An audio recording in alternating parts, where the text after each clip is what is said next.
네, 일자리를 구하기가 여전히 어렵죠. 통계청이 발표한 10월의 고용 동향에 따르면 실업자 수는 1997년에 IMF 외환위기 시절 이후로 최대 수준을 기록한 것으로 나타났는데요. 지난달 취업자 수가 전년 동월 대비 6만 4천 명이 증가했으나 4개월째 10만 명대 증가폭을 하회하고 있고 고용률은 9개월 연속해서 하락하면서 고용 부진이 이어지고 있습니다. 연령에 따른 고용률은 어떨까요?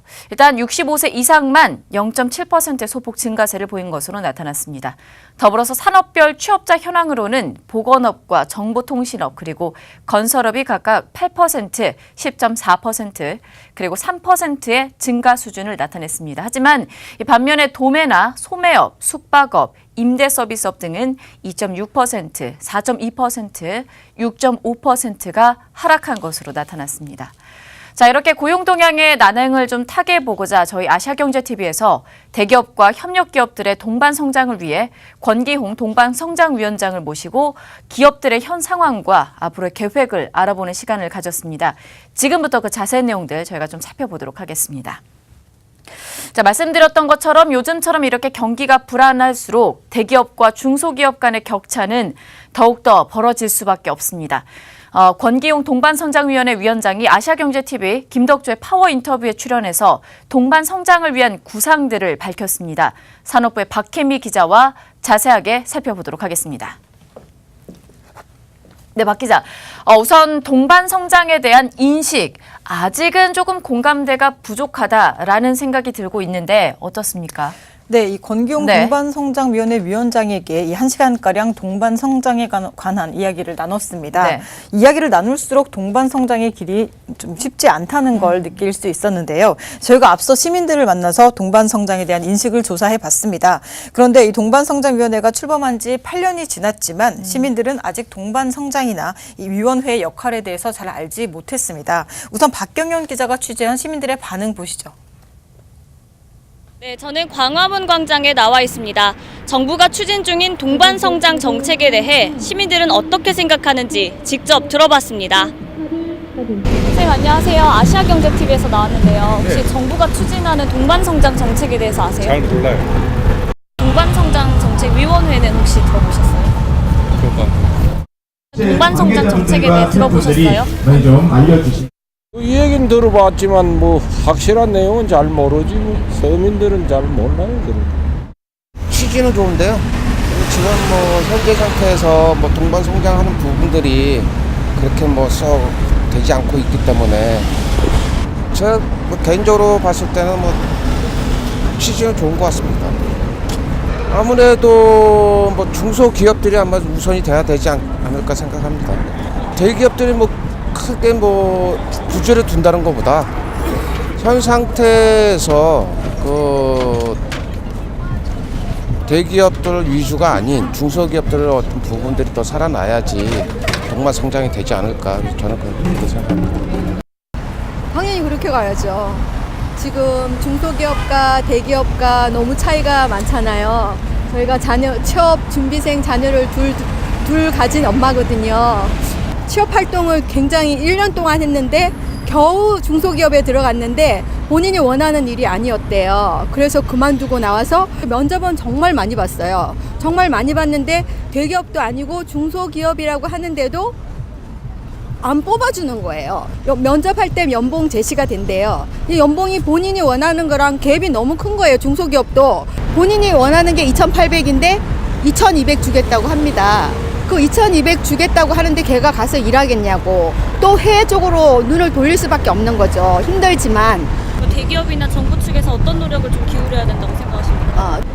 대기업에서도 고용할 수 있는 인원이 한정이 되어 있기 때문에 많이 할 수가 없잖아요. 뭐 정부에서 많이 하라 그러지만 어떻게 기업이 이윤을 남기는 회사인데 그렇게 할 수가 없으니까 대기업에서는 그 시간 임금 피크제 이런 시간을 조정해서 너무 이렇게 순환을 시켜서 인원을 채용을 좀 더 많이 하고 국가에서는 정말 머리를 많이 써서 이렇게 같이 살아가는 거 같이 살아가는 문제를 많이 고민해 봐야 될 것 같아요.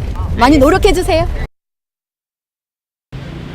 동반성장위원회가 출범한 지 8년이 지났지만 동반성장을 알고 있는 시민을 찾기란 쉽지 않았습니다. 동반 성장의 사회적인 확산을 위한 움직임도 필요해 보입니다. 지금까지 광화문 광장에서 아시아경제TV 박경현입니다. 네, 보신 것처럼 네. 이 동반위는 대기업과 중소협력 기업들 사이에서 발생할 수 있는 이 사회적 갈등을 조정하고 동반 성장 문화를 조성하는 역할을 하고 있습니다. 그래서 그동안 기업들을 대상으로 활동이 이루어진 부분이 좀 사실이기도 하고요. 그래서 권기웅 위원장은 오늘 이 국민적 공감대 형성을 위해서 더 분발하겠다 이렇게 말했습니다. 네. 그리고 대기업이나 중소기업 간의 임금 차가 2배 이상이 난다. 뭐 이런 조사 결과도 있는 것 같은데 현 상황은 어떻습니까?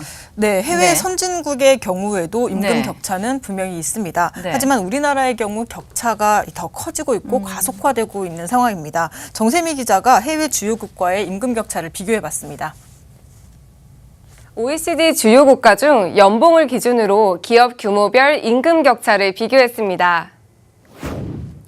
국내를 중심으로 일본과 캐나다, 미국, 영국, 독일 등의 대기업과 중소기업의 임금을 대조하는 방식으로 진행했습니다.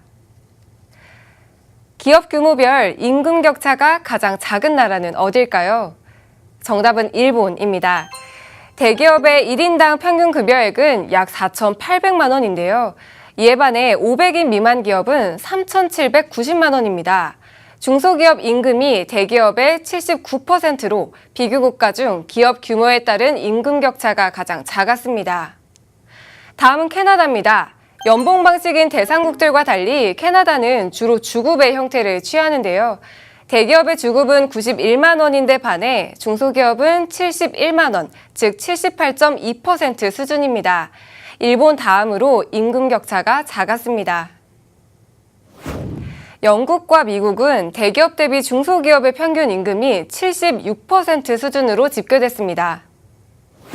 구체적으로 보면 미국 대기업의 평균 임금이 약 6,200만 원일 때 중소기업은 약 4,710만 원이고 영국은 대기업이 5,172만 원인데 반해 중소기업은 3,930만 원에 불과했습니다. 마지막으로 독일입니다. 국내를 제외하고 비교국 중 가장 큰 임금 격차를 나타냈는데요. 대기업의 평균 월급이 640만 원인데 반해 중소기업은 472만 원으로 73.9%에 그쳤습니다. 그렇다면 우리나라는 어떨까요? 중소기업 상용 근로자의 임금 총액은 대기업의 63.4% 수준입니다. 그러니까 대기업 근로자가 5,440만 원을 받을 때 중소기업 근로자는 3,450만 원을 받는 겁니다. 특히 성과급 등의 특별 급여만 따져보면 중소기업이 대기업의 39.6%에 불과해 임금 격차의 주된 요인으로 작용한다는 점을 확인했습니다. 사실 임금 격차는 모든 나라에서 공통적으로 나타나는 현상입니다. 지금 나오는 표는 2010년부터 4년 동안 한국과 미국, 일본 세 나라의 임금 격차가 공통적으로 심화되고 있다는 점을 보여줍니다. 문제는 속도입니다. 국내 임금 격차는 4년 동안 미국 대비 1.25%에서 1.31%까지 커졌고 일본 대비 1.53%까지 늘어났습니다. 즉, 대기업의 임금 인상폭을 중소기업이 따라가지 못하면서 양극화는 더욱 심해진다는 결과가 나옵니다.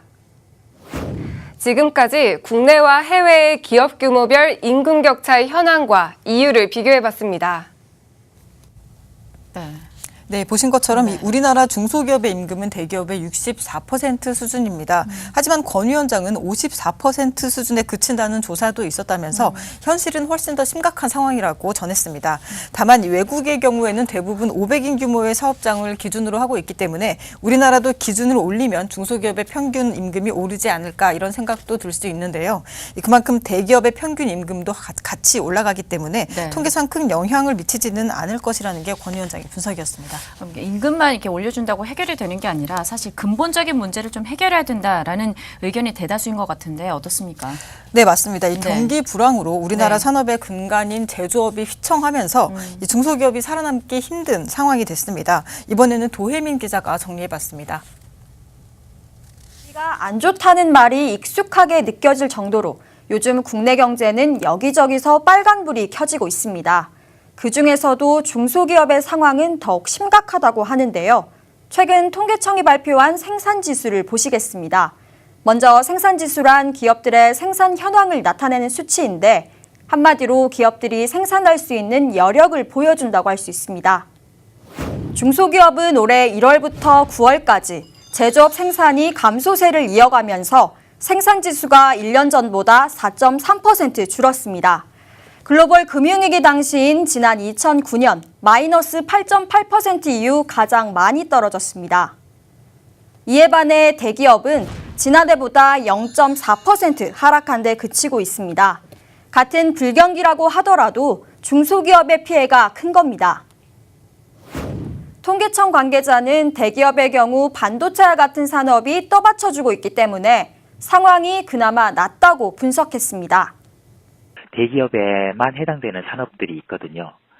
예를 들면 반도체 같은 산업들. 그런 산업들은 상대적으로 좀 상황이 이렇게 좋은 상황이다 보니까 이제 대기업은 상대적으로 좀 이제 마이너스 폭이 줄어드는 거고요. 중소기업은 상대적으로 중소기업만 좋은 산업이 없다 보니까 대기업과 중소기업이 같이 안 좋은 그 상황이 그대로 숫자로 그냥 드러나고 있는 것뿐입니다. 즉 우리나라 중소기업의 경우 믿을 수 있는 산업이 마땅치 않기 때문에 국내외 경기 불황에 직격탄을 맞기 쉽다는 겁니다. 그런데 이 중소기업의 내일은 더욱 침울합니다. 창업진흥원이 조사한 업력별 중소 창업기업 생존율입니다.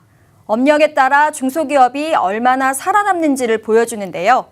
해가 갈수록 생존율은 뚝뚝 떨어져서 10년 후엔 100곳 중 15개 기업만이 살아남게 됩니다.